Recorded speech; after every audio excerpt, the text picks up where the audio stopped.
Salat merupakan perkara wajib, perkara yang diperintahkan oleh Allah Subhanahu wa taala, sebagaimana Allah berfirman, wa aqimus shalah innas salata kanat 'alal mu'minina kitaban mawquta. Dirikan salat karena sesungguhnya salat itu bagi orang-orang mukmin telah ada ketetapan waktu-waktunya. Bapak hadirin yang dimuliakan Allah Subhanahu wa taala, Rasulullah sallallahu alaihi wasallam bersabda, as-salatu imaduddin. Salat itu adalah tiang agama. Siapa yang menegakkan salat berarti dia telah mendirikan agama. Sebaliknya, barang siapa yang meninggalkan, wa man tarakaha faqad azabatin. Siapa yang meninggalkan salat berarti ia telah meruntuhkan agamanya. Dan tidak ada kejahatan yang paling keji di dunia ini selain daripada meruntuhkan agamanya sendiri. Dan itu berlaku bagi orang-orang yang tidak sholat. Bapak hadirin yang dimuliakan Allah Subhanahu wa taala. Lalu apakah sebenarnya sholat itu? Secara bahasa setidaknya ada 3 makna. Pertama, sholat dari kata sholat. Sholat bermakna artinya masuk, sebagaimana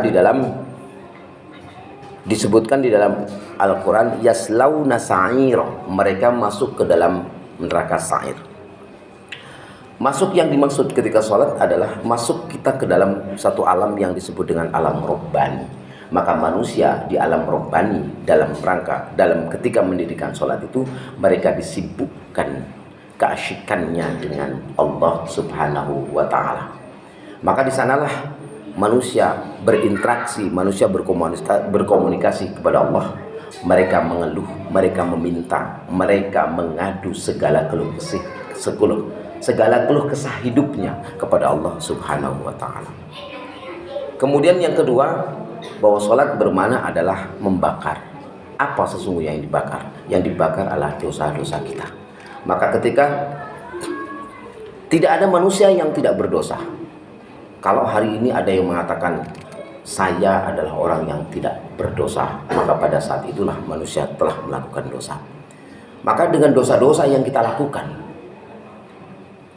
24 jam kita melakukan, di dalam rumah ada dosa, di luar rumah ada dosa. Artinya kita memang diselimuti oleh dosa-dosa itu. Maka mengkhawatirkan dosa-dosa yang ada di luar atau di dalam rumah itu melekat pada diri kita. Artinya kita melakukan dosa-dosa itu, maka penghapusnya adalah sholat. Rasulullah Shallallahu Alaihi Wasallam bersabda dalam riwayat Anas disebutkan, fa inna lillahi malakan, sesungguhnya Allah itu punya malaikat, yunadi inda kulli shalah, yang menyeru pada saat sholat. Apa kata malaikat? Wahai anak Adam, berdirilah, mendekatlah di atas nerakamu yang engkau ciptakan, maka padamkanlah dengan sholat. Bapak hadirin yang dimuliakan Allah Subhanahu wa taala. Kemudian makna yang ketiga, sholat bermakna adalah doa. Sebagaimana dalam Al-Quran disebutkan, innas sholataka sakanul lahum, sesungguhnya sholatmu itu atau doamu itu menenangkan mereka. Kata as-sholataka, as-sholat itu terdapat di dalam ayat tersebut. Sholat bermakna doa, artinya memang di dalam sholat itu isinya adalah takbir, tahmid, tasbih, sholawat, dan doa-doa. Ketika kita duduk antara dua sujud berbunyi, Rabbi gfirli warhamni wajburni warfa'ni warzuqni wahdini wa'afini wa'fu'ani. Itu doa bagus dan lengkap. Maka jika manusia memahami makna-makna daripada bacaan-bacaan itu, maka ia sesungguhnya telah melakukan banyak amalan-amalan di dalam sholat, khususnya adalah doa. Bapak hadirin yang dimuliakan Allah Subhanahu wa taala, maka dengan pelaksanaan sholat ini, tentu seorang hamba Allah yang sedang melaksanakan sholat, mereka sudah dekat kepada Allah Subhanahu wa ta'ala. Kalau mereka dekat kepada Allah Subhanahu wa ta'ala, maka mereka pun akan terhindar dari segala sesuatu yang menyebabkan ia berdosa. Sebab sesungguhnya ketika sholat ia diawasi Allah, ia berkomunikasi dengan Allah, dia dekat dengan Allah. Di luar sholat pun manusia pun akan dekat kepada Allah subhanahu wa ta'ala. Maka pada saat itulah ia akan merasa diawasi oleh Allah dan tidak sempat untuk melakukan dosa. Inna sholata tanha 'anil fahsya wal munkar. Sesungguhnya sholat itu mencegah dari perbuatan keji dan mungkar. Itulah hikmah-hikmah sholat yang termaktub di dalam pemaknaan sholat secara bahasa. Bapak hadirin yang dimuliakan Allah subhanahu wa ta'ala, maka kita akan mendapatkan hikmah-hikmah dari pelaksanaan sholat itu jika kita melakukan sholat itu dengan kualitas yang baik, jika sholat itu dilakukan dengan cara yang baik. Lalu bagaimanakah mewujudkan sholat kita supaya berkualitas? Yang pertama, sebagaimana yang disebutkan oleh satu metode Imam Ghazali mengatakan, yang pertama adalah sholat itu mesti dengan ilmu, asyuru'u ma'al ilmi. Syariat sholat diperintahkan kepada kita. Kita akan paham bagaimana cara melaksanakan sholat. Maka langkah pertama kita mesti belajar supaya kita punya ilmu bagaimana sholat.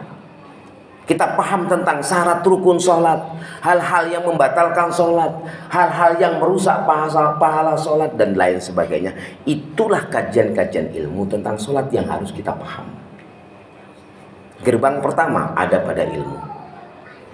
Kemudian yang kedua adalah al-qiyamu ma'al haya. Tak cukup dengan ilmu, karena sesungguhnya ilmu sholat itu hal-hal yang membatalkan sholat, syarat dan rukun sholat yang kita lakukan sebatas hanya menyebabkan sholat kita itu sah. Bapak hadirin yang dimuliakan Allah, asalkan kita melakukan syarat dan rukun dalam sholat itu dan kita tidak membatalkan sholatnya, maka sholat kita itu sudah sah.